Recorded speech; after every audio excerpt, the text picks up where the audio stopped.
D'abord pour remercier les pêcheurs et les services de secours sous l'autorité du préfet maritime et du préfet du département du Pas-de-Calais qui, toute la matinée, tout le début de cet après-midi, ont apporté secours à un naufrage d'une embarcation extrêmement frêle puisque sur un petit bateau de moins de 7 mètres, 70 personnes s'étaient fait entasser par des passeurs partant des côtes boulonnaises pour aller évidemment se rendre en Grande-Bretagne. Et les secours sont intervenus extrêmement vite. Et encore une fois, je veux remercier les pêcheurs qui sont intervenus et bien évidemment aussi tous les fonctionnaires de l'État, quels qu'ils soient, les militaires, les douaniers, les policiers, les gendarmes, les sapeurs-pompiers et puis les associations de protection civile. Cette rapidité des secours a permis de sauver de trop nombreuses vies puisqu'il y a évidemment 51 personnes sauvées, vous le savez, dont 2 personnes qui sont malheureusement encore en urgence absolue. Et malheureusement 12 personnes déclarées décédées, une dizaine de femmes, de ce que j'en sais, dont certaines seraient mineures. Et évidemment c'est un drame dès qu'une personne perd la vie sur notre territoire. Je voudrais évidemment avoir une pensée extrêmement émue pour elles, pour leur famille. Elles qui cherchaient sans doute un monde meilleur en Grande-Bretagne. Je voulais évidemment redire une nouvelle fois la détermination de notre pays, d'abord d'accueillir les personnes qui sont sur notre sol et qui demandent l'asile. Ces personnes qui sont sur le territoire du Nord-Pas-de-Calais, de la Somme, ont le droit de demander l'asile sur notre pays. Malheureusement, moins de 5% d'entre elles demandent l'asile en France. Ce qu'ils veulent, c'est partir, vous le savez, depuis de très nombreuses années en Grande-Bretagne.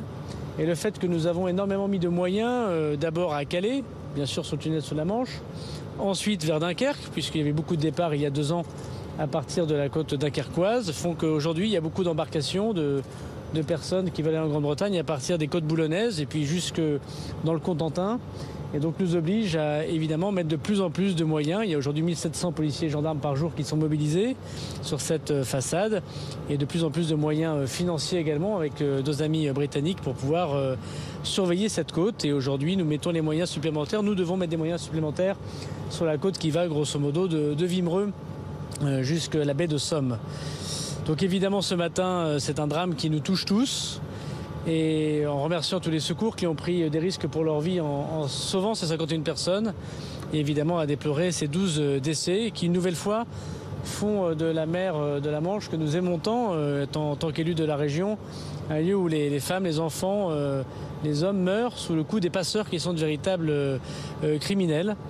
Et je voudrais ici remercier Monsieur le procureur de la République qui nous accompagne, qui a ouvert une enquête évidemment, puisque les passeurs, souvent d'origine étrangère, touchent beaucoup d'argent pour pouvoir faire passer des personnes justement en Grande-Bretagne et sont les responsables, sont des criminels.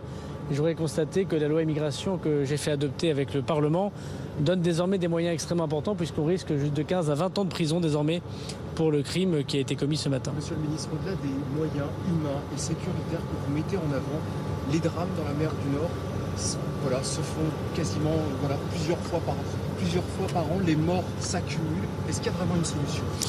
Alors d'abord, moi je voudrais remercier le travail que font les policiers et les gendarmes parce que j'ai constaté dans l'année 2023, comme vous en avez fait la une de beaucoup de vos journaux, le fait qu'il y ait moins de gens qui passent en Grande-Bretagne. Mais il y a quand même plus de 20 000 personnes qui passent en moyenne en Grande-Bretagne, même si ce chiffre a baissé. 60% des embarcations, puisque c'est d'abord tout, quand nous intervenons, c'est évidemment pas simplement pour tenir la frontière pour nos amis britanniques, c'est pour empêcher les gens de prendre la mer dans des conditions extrêmement dangereuses, comme on l'a encore vu ce matin.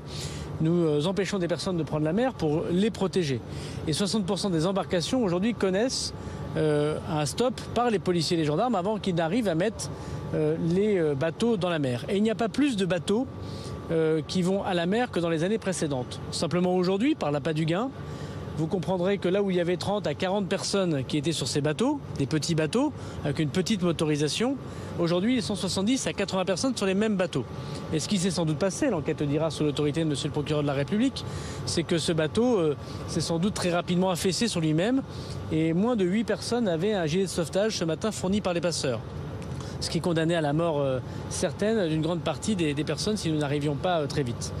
Donc ce que nous faisons fonctionne. Il n'y a plus aujourd'hui d'intrusion dans le port de Calais, dans le tunnel sous la Manche, contrairement à il y a 20 ans, de moins en moins de départs du côté de la côte belge et dunkerquoise.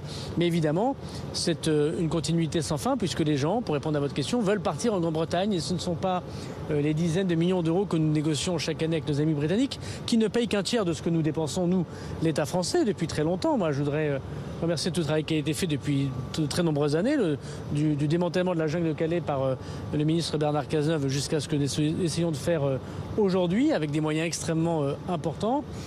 Nous devons absolument, et ça c'est un point très important, rétablir des relations particulières avec nos amis britanniques. Le nouveau gouvernement britannique a évoqué un reset avec l'Union européenne, pour reprendre le mot du Premier ministre britannique. J'ai eu de très nombreux échanges avec 4 ministres de l'Intérieur britanniques depuis que je suis en responsabilité. Je remercie Madame la ministre Cooper. D'abord, j'ai eu un échange téléphonique avec elle tout à l'heure, des condoléances qu'elle adressait à la France, mais aussi, je crois, et c'est très important, et ce sera sans doute le rôle du prochain gouvernement dès qu'il sera nommé, et donc du prochain ministre de l'Intérieur, de négocier ce que nous demandons et ce qui a été demandé par le président de la République à Boris Johnson il y a plus de 2 ans, un traité migratoire entre la Grande-Bretagne et l'Union européenne. Parce qu'aujourd'hui, les personnes qui vont, aujourd'hui c'est sans doute des personnes de la Corne de l'Afrique qui ont été concernées par ce drame, qui vont en Grande-Bretagne, ils vont pour rejoindre une famille, pour y travailler parfois dans des conditions qui ne sont pas acceptables en France.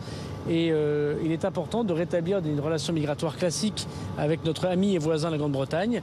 Sinon, nous n'arrêterons évidemment pas, malgré tout l'effort que font les policiers et les gendarmes, ces difficultés qui touchent le nord de la France.